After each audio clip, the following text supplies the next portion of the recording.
Genre sastra ada 3, yaitu puisi, prosa, dan drama. Berikut penjelasan mengenai 3 genre sastra tersebut. Yang pertama, puisi. Menurut Kamus Besar Bahasa Indonesia, puisi merupakan ragam sastra yang bahasanya terikat oleh irama, matra, rima, serta penyusunan larik dan bait. Puisi juga diartikan sebagai gubahan dalam bahasa yang bentuknya dipilih dan ditata secara cermat. Yang kedua, prosa. Prosa atau gancaran adalah karya sastra yang berbentuk cerita yang disampaikan menggunakan narasi. Penulisan prosa menggabungkan bentuk monolog dan dialog. Pengarang cerita memasukkan pemikiran-pemikirannya ke dalam pikiran tokoh. Penyampaian gagasan dilakukan selama para tokoh melakukan dialog. Secara umum, prosa terbagi menjadi prosa non-sastra dan prosa sastra. Prosa non-sastra berbentuk karya tulis ilmiah yang meliputi laporan, penelitian, makalah, atau artikel. Prosa sastra terbagi lagi menjadi prosa fiksi dan prosa non-fiksi. Prosa fiksi meliputi dongeng, cerita pendek, dan novel, sedangkan prosa non-fiksi meliputi biografi, autobiografi, dan esai. Yang ketiga, drama. Drama adalah genre atau jenis karya sastra yang menggambarkan kehidupan manusia dengan gerak. Drama menggambarkan realita kehidupan, watak, serta tingkah laku manusia melalui peran dan dialog yang dipentaskan. Kisah dan cerita dalam drama memuat konflik dan emosi secara khusus ditujukan untuk pementasan teater. Naskah drama dibuat sedemikian rupa sehingga nantinya dapat dipentaskan untuk dapat dinikmati oleh penonton. Drama memerlukan kualitas komunikasi, situasi, dan aksi. Kualitas tersebut dapat dilihat dari bagaimana sebuah konflik atau masalah dapat disajikan secara utuh dan dalam pada sebuah pementasan drama. 1. Angkatan Balai Pustaka. Ciri karya sastra pada angkatan ini yaitu 1. Bercorak pasif romantik, yang berarti bahwa cita-cita baru senantiasa terkalahkan oleh adat lama yang membeku sehingga merupakan angan-angan belaka. Itulah sebabnya dalam mencapai cita-citanya, pelaku utama senantiasa kandas, misalnya dimatikan oleh pengarangnya. 2. Menggunakan bahasa Melayu baru yang tetap dihiasi ungkapan klise serta uraian-uraian panjang. 3. Para penyairnya masih banyak yang mempergunakan puisi-puisi lama, pantun dan syair seperti terlihat pada karya tulis Sultan Ati, Abbas, dan Sultan Pamunjra. 4. Bentuk puisi barat yang tidak terlalu terikat oleh syarat-syarat seperti puisi lama mulai dipergunakan oleh para penyair muda. 5. Bentuk prosa yang memegang peranan pada masa kesastraan angkatan Balai Pustaka adalah roman. Roman angkatan ini bertema perjuangan atau perlawanan terhadap adat istiadat lama, misalnya kawin paksa. Tokoh-tokoh sastrawan dan karya sastranya angkatan Balai Pustaka. 1. Mara Rusli. Karya sastranya yaitu novel Siti Nurbaya dan novel Lahami. 2. Nur Sultan Iskandar. Karya sastranya yaitu novel Apa Dayaku Karena Aku Seorang Perempuan, novel Cinta Yang Membawa Maut, novel Salah Pilih. 3. Abdul Muiz. Karya sastranya yaitu novel Salah Asuhan, novel Pertemuan Jumat. 4. Soeman Hasibuan. Karya sastranya yaitu novel Kasih Tak Tertelai, novel Percobaan Setia. 5. Muhammad Yamin. Karya sastranya yaitu puisi Tanah Air, puisi Tumpah Darahku. 6. Merari Siregar. Karya sastranya yaitu novel Azab dan Sengsara. 2. Angkatan Punjangga Baru. Ciri-ciri karya sastra pada angkatan ini yaitu 1. Bertema persatuan, pendidikan, nasionalisme, dan rasa kebangsaan. 2. Puisi jenis balada mulai ditinggalkan dan digantikan jenis soneta. 3. Kata-kata yang dirangkai untuk menulis puisi bersifat indah. 4. Hubungan antar kalimat jelas dan hampir tidak muncul kata-kata yang bersifat ambigu. 5. alur roman, novel, dan cerpen bersifat lurus. 6. Persajakan dijadikan sarana keputusan utama. 7. Teknik penokohan atau perwatakan bulat tidak memaknai teknik analisis langsung seperti balai pustaka. 8. Tidak banyak digresi sehingga alur ceritanya erat. 9. Mengambil sudut pandang objektif yaitu orang ketiga. 10. Bergaya romantik. 11. Bahasa yang digunakan adalah bahasa Indonesia dan bahasa daerah lain. 12. Gaya bahasa tidak menggunakan perumpamaan klise. Tokoh sastrawan dan karya sastranya angkatan Punjaga Baru. 1. Sultan Takdir Alis Jabana. Karya sastranya yaitu novel Tak Putus di Rundung Malang, novel Dian yang Tak Kunjung Padam, novel Layar Terkembang, dan novel Anak Perawan di Sarang Penyamun. 2. Armin Spane. Karya sastranya yaitu novel Jiwa Belenggu dan Belenggu. 3. Amir Hamzah. Karya sastranya yaitu kumpulan puisi Nyanyi Sunyi dan kumpulan puisi Buah Rindu. Ciri-ciri karya sastra pada angkatan 1945. Yang pertama, karya sastra pada periode ini tidak terikat oleh kaidah kebahasaan yang kaku. Penulis bebas dalam mengungkapkan ide dan ekspresi mereka. Yang kedua, karya sastra angkatan 45 mengangkat tema-tema yang berhubungan dengan realitas kehidupan. Mereka mencerminkan situasi dan perjuangan pada masa itu, memberikan kesan yang natural. Yang ketiga, karya sastra pada periode ini lebih ekspresif dalam penyampaiannya. Penulis menggunakan bahasa yang kuat dan berani untuk menyampaikan pesan-pesan yang ingin disampaikan. Yang keempat, karya sastra pada angkatan 45 seringkali menyiratkan semangat perjuangan dalam memperjuangkan kemerdekaan Indonesia. Mereka mencerminkan semangat nasionalisme dan patriotisme. Yang kelima, sastrawan pada periode ini menonjolkan individualisme mereka dalam menulis. Mereka tidak bergantung pada kelompok atau organisasi tertentu. Tokoh sastrawan dan karya sastranya pada angkatan 1945. Yang pertama, Chairil Anwar. Karya sastranya Puisi Aku, Deru Campur Debu, Sia-sia, Karawang Bekasi, Penghidupan, Tak Sepadan, Suara Malam, Nisan, Ajakan, Lagu Biasa, Hukum, Taman, Rumahku, Sajak Putih, Merdeka, dan Dendam. Karya yang paling populer, Puisi Aku. Yang kedua, Asrul Sani. Karya sastranya, kumpulan puisi Tiga Menguak Takdir, prosa dan puisi Gema Tanah Air, terjemahan Laut Membiru. Yang ketiga, Eivai Apin. Karya sastranya puisi Gema Tanah Air, Dari Dua Dunia, Yang Belum Sudah, dan puisi Tiga Menguak Takdir bersama Chairil Anwar dan Asrul Sani. Karya sastra yang paling populer, puisi Tiga Menguak Takdir. Yang keempat, Idrus. Karya sastranya novel Aki, Perempuan Kebangsaan, Hikayat Petualang 5, Bukan Pasar Malam. Yang kelima, Acidat Kamiharja. Karya sastranya polemik kebudayaan, roman ateis, drama bentrokan dalam asrama, dan novel Carmilla.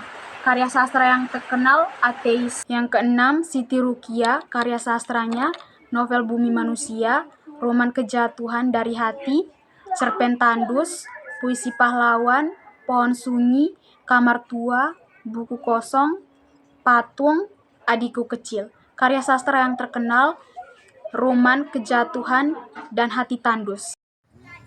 Angkatan Sastra tahun 1950 sampai 1960 memiliki beberapa ciri-ciri yang berbeda. Berikut adalah ciri-ciri dari kedua angkatan tersebut. Angkatan Sastra tahun 1950 sampai 1960. 1. Pembebasan dari pengaruh kolonial. Setelah Indonesia merdeka, angkatan sastra ini ditandai dengan semangat pembebasan dari pengaruh sastra kolonial Belanda. Para penulis pada periode ini berusaha mengembangkan identitas sastra Indonesia yang lebih independen. 2. Pencarian identitas nasional.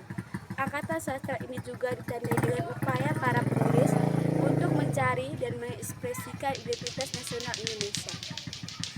Mereka mengeksplorasi tema-tema seperti nasionalisme, perjuangan, kemerdekaan, dan kehidupan masyarakat Indonesia. 3. Penggunaan bahasa yang lebih bebas. Para penulis pada periode ini menggunakan bahasa Indonesia yang lebih bebas dan kreatif. Mereka mencoba mengembangkan bahasa Indonesia sebagai alat ekspresi sastra yang lebih kaya dan beragam. 4. Pembaruan dalam bentuk dan gaya penulisan. Angkatan sastra ini juga ditandai dengan pembaruan dalam bentuk dan gaya penulisan. Beberapa penulisan mengadopsi gaya sastra barat seperti eksistensialisme dan modalisme, sementara yang lain menggali tradisi sastra Indonesia seperti sajak dan pantun. 5. Fokus pada masalah sosial dan politik. Para penulis pada periode ini seringkali mengangkat masalah sosial dan politik dalam karya-karya mereka. Mereka berusaha untuk menyuarakan aspirasi dan kepedulian terhadap kondisi sosial masyarakat Indonesia pada saat ini. Beberapa tokoh sastrawan dan karya-karyanya di Indonesia terkemuka dari angkatan tahun 1950 sampai 1960 antara lain yaitu 1. Chairil Anwar, dikenal sebagai salah satu penyair paling berpengaruh dalam sastra Indonesia modern. Karyanya yang paling terkenal adalah puisi-puisi seperti Aku dan Kerawang Bekasi. 2. Sitor Situmorang, penyair, novelis, dan esais Indonesia yang dikenal karena cintanya pada tradisi sastra Melayu. Karyanya yang terkenal antara lain adalah puisi Akar Rumput dan novel Dunia Tak Bermusim. 3. Armidjin Pane, penulis dan sastrawan Indonesia yang terkenal dengan novelnya yang klasik Belenggu yang menggambarkan pergolakan batin tokoh utamanya. 4. Taufik Ismail, seorang penyair kritikus sastra dan budayawan yang dikenal dengan karya-karyanya yang kritis dan eksperimental seperti puisi Malu dan Surat Kertas Merah. 5. Putu Oka Sukanta, penulis yang juga dikenal sebagai aktivis hak asasi manusia. Karyanya mencakup berbagai genre mulai dari puisi, cerita pendek, pengakuan priem. 6. Montar Lubis, selain dikenal sebagai jurnalis ternama, Montar Lubis juga merupakan novelis yang karyanya seringkali mengangkat isu-isu sosial dan politik. Salah satunya adalah Harimau. Mereka adalah beberapa sastrawan Indonesia yang muncul pada era 1960-an dan memberikan kontribusi signifikan terhadap perkembangan sastra Indonesia dengan karya-karya yang beragam dan mempengaruhi pemikiran serta budaya pada masa itu. Mereka semua merupakan figur penting dalam perkembangan sastra Indonesia pada periode tersebut, membawa pengaruh yang besar dalam penulisan dan eksplorasi tema-tema yang relevan dengan masyarakat pada masanya. Angkatan Sastra 1966-1970 memiliki beberapa ciri-ciri. Berikut adalah ciri-ciri dari Angkatan Sastra tersebut, yaitu 1. Perubahan sosial dan politik. Angkatan Sastra ini terjadi pada masa perubahan sosial dan politik yang signifikan di Indonesia, termaksud masa Orde Baru. Hal ini mempengaruhi tema dan gaya penulisan para penulis pada periode ini. 2. Kritik terhadap rejim. Banyak karya sastra pada periode ini mengandung kritik terhadap rejim pemerintahan Orde Baru.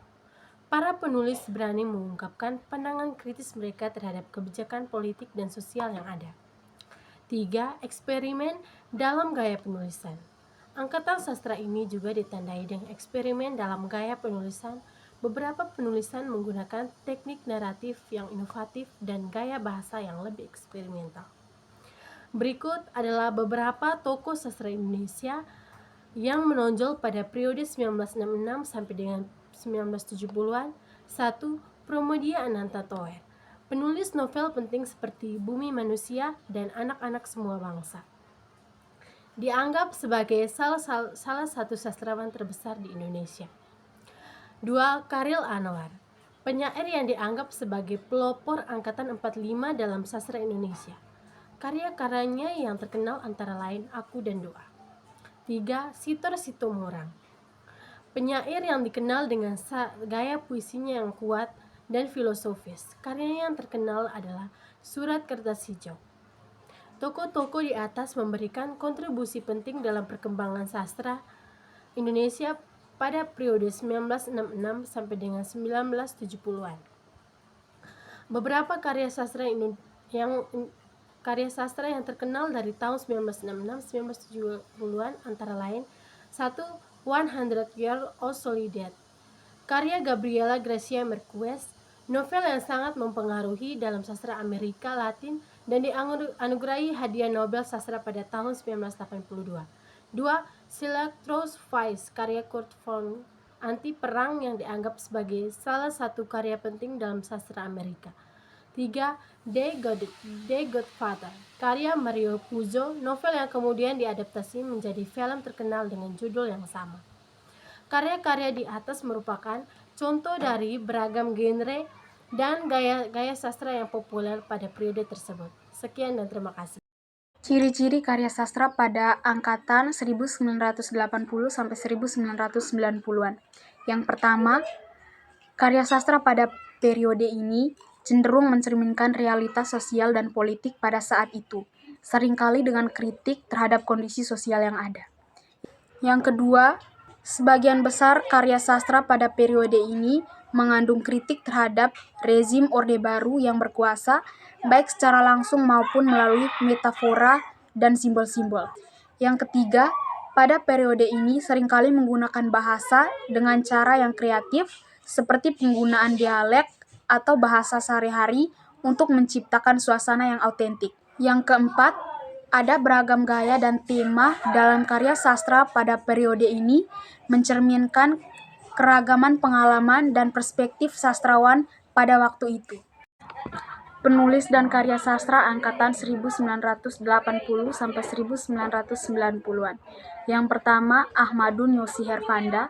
Karya sastranya yang pertama Ladang Hijau, Sajak Penari, Sebelum Tertawa Dilarang, Sembahyang Rumputan. Karya sastra yang terkenal, novel Bumi Manusia. Yang kedua, Budi Dharma. Karya sastranya Olenka Raffilus. Karya sastra yang terkenal, novel Orang-Orang Bloomington. Yang ketiga, Sindunata. Karya sastranya Anak Bajang Menggiring Angin. Karya sastra yang terkenal, novel Prahara Budaya. Yang keempat, Arswendo Atmowiloto. Karya sastranya Canting. Karya sastra yang terkenal, novel Keluarga Cemara. Yang kelima, Hilman Hariwijaya. Karya sastranya Lupus, Lupus Kecil, Olga Sepatu Roda. Karya sastra yang terkenal, novel Dua Perempuan, Kota Batu, dan Tersanjung. Yang keenam, Dorothea Rosa Herliang. Karya sastranya Nyanyian Gadu, Matahari yang Mengalir, Kepompong Sunyi, Mimpi Gugur, Daun Zaitun. Karya sastra yang terkenal, novel Senja di Jakarta, novel Kertas. Ciri karya sastra angkatan reformasi, sastrawan dan karya sastra angkatan reformasi. Ciri-ciri karya sastra angkatan tahun 2000-an, sastrawan dan karya sastra angkatan 2000-an. Yang pertama, ciri-ciri karya sastra angkatan reformasi. 1.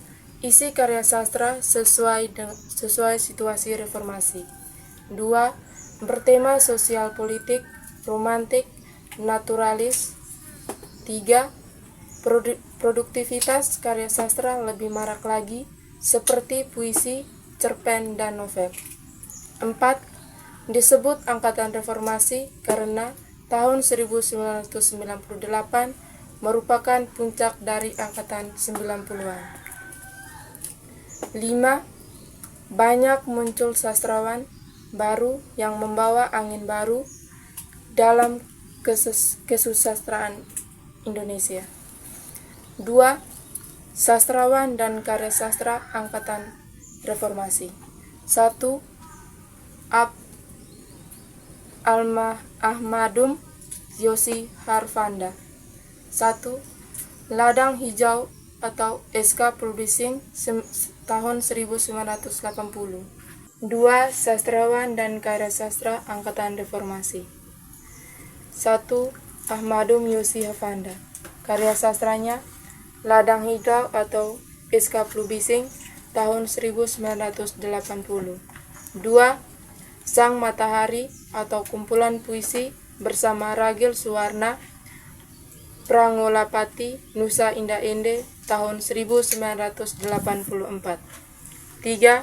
Syair Istira bersama Mbak Ainum, Najib, dan Saminto Asayuti, Masyarakat Poetika Indonesia, tahun 1990. 4. Sebelum Tertawa Dilarang atau Cerpen Balai Pustaka, tahun 1967. 5. Fragmen Kekalahan atau Sajak Forum Bandung, tahun 1997. 6. Sembayang Rumputan atau Puisi Banteng Budaya, tahun 1997. 2. Asep Jam-Jam Noor. Karya sastranya: 1. Tamparlah Mukaku atau kumpulan sajak, tahun 1982. 2. Aku Kini Doa, kumpulan sajak, tahun 1986. 3. De Poeskan atau antologi, tahun 1995. 4. Asiano atau antropologi, tahun 1995. 5. Di Luar Kata atau kumpulan sajak, tahun 1996. 6. Di Atas Umria atau kumpulan sajak, tahun 1999. Yang kedua, ciri-ciri karya sastra angkatan 2000-an. 1. Tema sosial politik, romantik masih mewarnai tema karya sastra. 2. Banyak muncul kaum perempuan. 3. Disebut angkatan modern. 4. Karya sastra lebih marak lagi, termasuk adanya sastra Quran. 5. Adanya sastra bertemu gender, perkelaminan, seks, dan feminisme. 5. Banyak muncul karya populer atau gampang dicerna atau dipahami pembaca. 6. Adanya sastra religi. 7. Muncul cibersastra di internet. Yang berikutnya, sastrawan dan karya sastra angkatan 2000-an. 1. Ayu Utami. Karya sastranya: Saman atau novel, tahun 1998. 2. Larung atau novel, tahun 2001. 3. Si Parasit Lajang atau kumpulan esai, tahun 2003. 4. Cerita Cinta Enrico atau novel, tahun 2012. Yang kedua, Andrea Hirata. Karya sastranya: 1. Laskar Pelangi atau novel, tahun 2005. 2. Sang Pemimpi atau novel, tahun 2006. 3. Pedang Bulan dan Cinta di Dalam Gelas atau novel, tahun 2010. 4. 11 Patriot atau novel, tahun 2011.